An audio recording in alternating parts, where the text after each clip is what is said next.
Đây rồi, chỗ này chắc chắn có cá.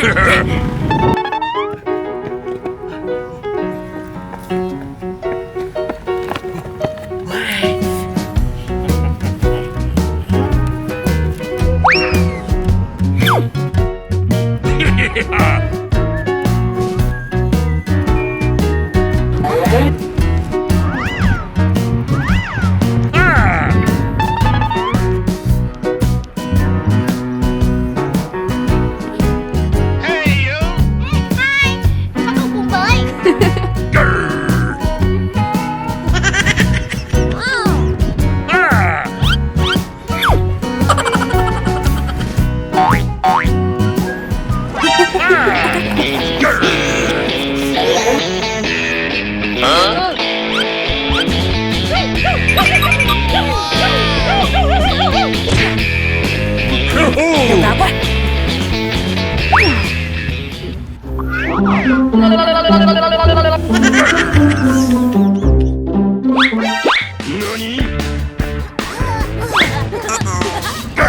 Ui rồi ôi mắc.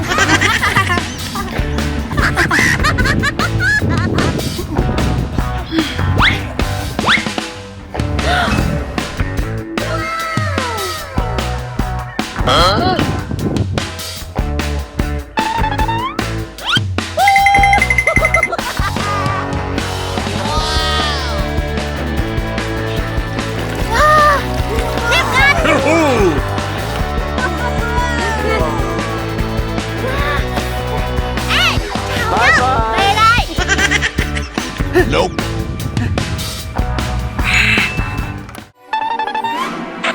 Hey you. Đuổi hai con táo, lấy khẩu súng hay không? Táo này chỉ có cái gì mà đổi.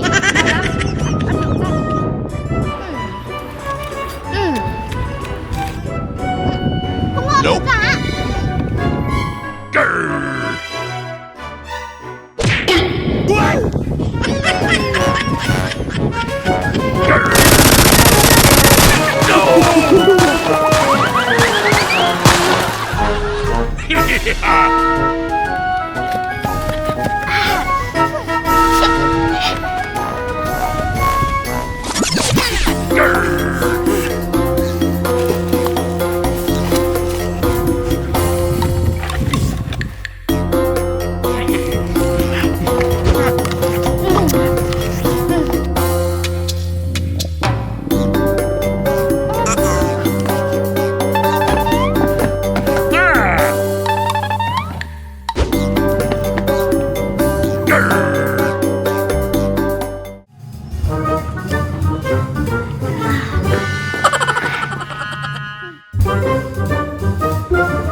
Chết rồi.